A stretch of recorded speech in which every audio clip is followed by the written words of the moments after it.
My name's Daniel Postgate. I'm Oliver's youngest son, and I inherited Smallfilms after he died in 2008. I'm kind of in the arts, much like Peter Firmin and Oliver.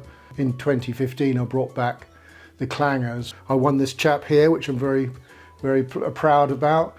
And yeah, the legacy carries on, really. You know, it's sort of, it still remains very popular. And I think the thing is, when I talked to my dad, he was very serious about how he conceived his programmes. There was this thing somebody mentioned to him called conceptual integrity, you know, which he liked. And I think the thing is that there's a feeling about his programmes that if the camera stopped rolling, the characters would carry on with their lives, you know. For instance, with the Clangers, you know, there was a whole ecosystem arranged. There was a whole, you know, so that they had somebody who fed them, you know, everything made sense within a kind of quirky kind of logic. And the same things was true for the Pogles and the other characters, you know, Noggin the Nog. They all had this sense of it being real, you know, and I think that's why people love them so much. They can really feel, they can become quite, you know, sort of engulfed in the whole concept and enjoy it fully, you know. When I was a child, I didn't, first of all, I didn't really know what my dad did. But the first time I found out what he was doing was I was on my way to, not primary school, kindergarten or something. And he said, oh, I've got to stop off and get something. And we went into this barn and he switched on the light. And there was this scene from Pogle's Wood on a table with a woodland scene with this small, strange little man on it, and I really didn't have a clue what was going on. And it was only later when I actually watched the television, I saw Pogle's Wood, this is going back to the early 60s, on the television, that I started to get an idea of what he was up to. So in some respects, in those days, the programme just went out. There wasn't that much, over the years, it snowballed in its how well known and loved it is. I mean, in the early days, it was kind of, there were just TV shows on. I'd go to school and somebody would say, oh, your dad's programme was on, wasn't it, the other night? Just before the news. And I'd say, yeah. And they said, it's not as good as Scooby-Doo.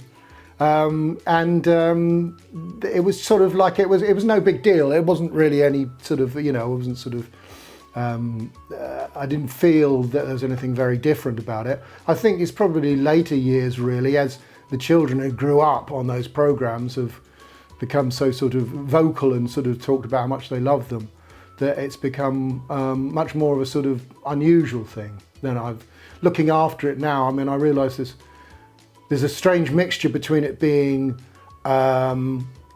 something that's been made in a small way, in a make and do kind of homespun cottage industry sort of way, which is also very well known, very popular.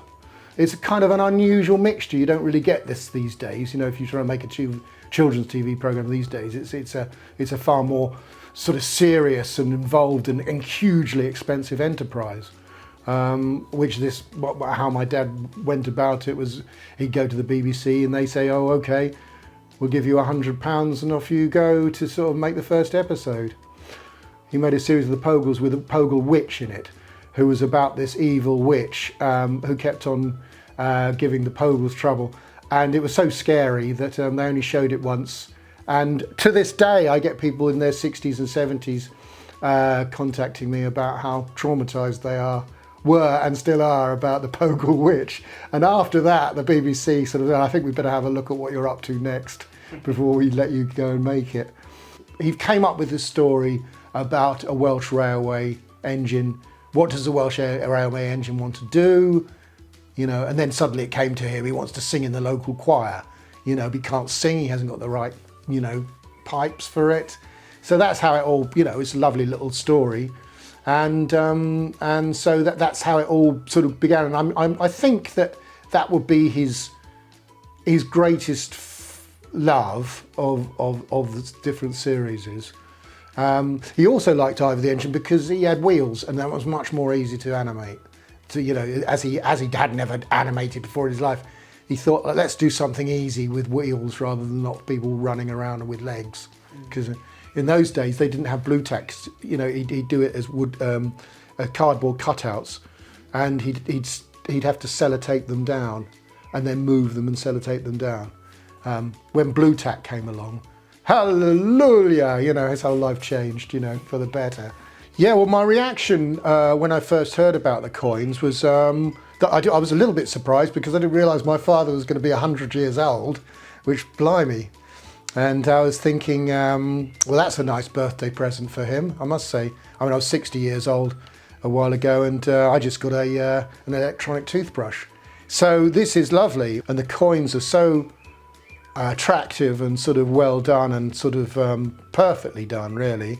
That it just seems such a charming and lovely thing to have and to keep, really. I sometimes judge these things because there's a certain amount of toys and t-shirts and stuff and mugs and so forth that come out to do with my dad's programs, and the real acid test is whether you would want to keep it, you know.